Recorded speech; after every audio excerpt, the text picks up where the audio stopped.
আজকের ভিডিওতে আমরা জানবো 2026 বিশ্বকাপে যেসব জনপ্রিয় খেলোয়াড়রা খেলতে পারবে না তাদের নাম ও তালিকা। প্রথমে আসা যাক ব্রাজিলের থিয়াগো সিলভার কাছে। থিয়াগো সিলভা ব্রাজিলের প্রাথমিক স্কোয়াডে ডাক পেলেও ডাক পায়নি মূল দলে।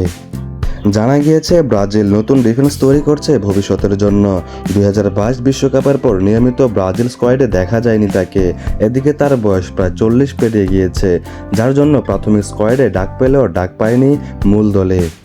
একসময় ব্রাজিল টিমের ক্যাপ্টেন ছিল থিয়াগো সিলভা। ব্রাজিল টিমের অন্যতম ভরসা ছিল এই থিয়াগো সিলভা।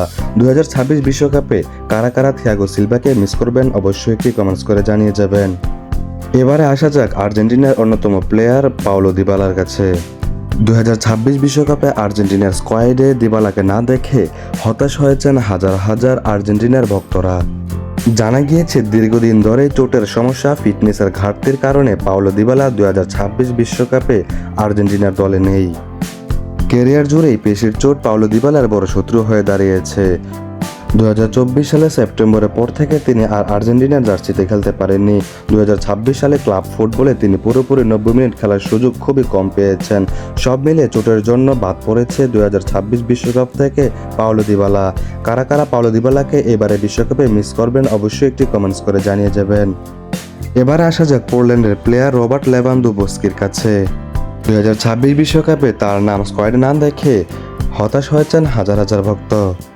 জানা গিয়েছে পোল্যান্ডের কোচ মিখাউয়ের সাথে মতবিরোধ ও আস্থার সংকটের কারণে লেভানডোভস্কি স্পষ্ট জানিয়ে দিয়েছে এই কোচ দায়িত্ব থাকা পর্যন্ত তিনি পোল্যান্ডের হয়ে খেলবেন না। অন্যদিকে চোখের ইনজুরি। খেলার সময় ভিরিয়ালের বিপক্ষে তার ম্যাচের চোখের সংকটে ফাটল ফ্র্যাকচার দেখা যায়, যার কারণে তাকে কিছুদিন মাঠের বাইরে থাকতে হয়েছিল এবং গুরুত্বপূর্ণ ম্যাচগুলো মিস করেছেন। সব মিলিয়ে রবার্ট লেভানডোভস্কি 2026 বিশ্বকাপে খেলতে পারবে না। কারা কারা এই প্লেয়ারকে মিস করবেন অবশ্যই একটি কমেন্টস করে জানিয়ে যাবেন। এবার আমরা চলে যাব ব্রাজিলের প্লেয়ার রদ্রিগোর কাছে। রদ্রিগোর নাম স্কোয়াডে না দেখে হতাশ হয়েছেন ব্রাজিলের হাজার হাজার ভক্ত।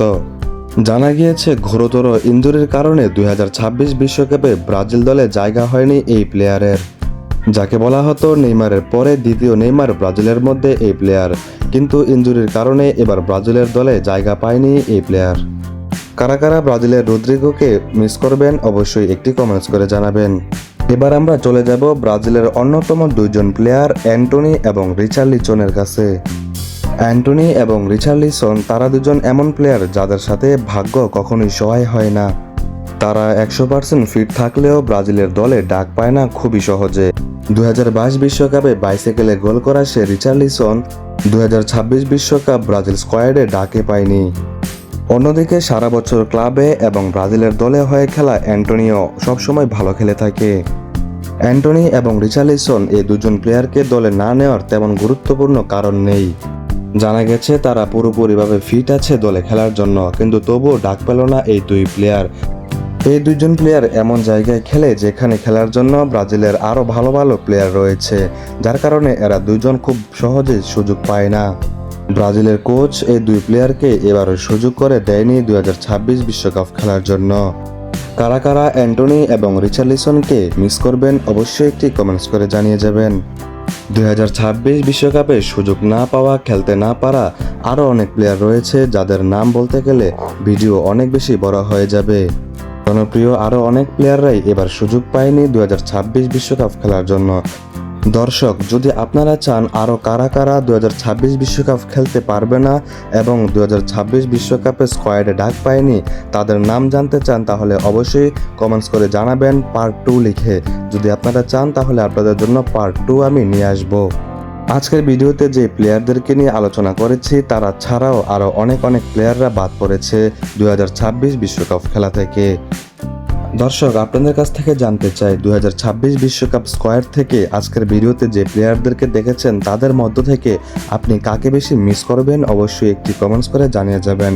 এবং আরও যারা 2026 বিশ্বকাপ খেলতে পারবে না যদি তাদের নাম জানতে চান তাহলে অবশ্যই একটি কমেন্টস করে জানিয়ে যাবেন এবং পার্ট 2 লিখে যাবেন।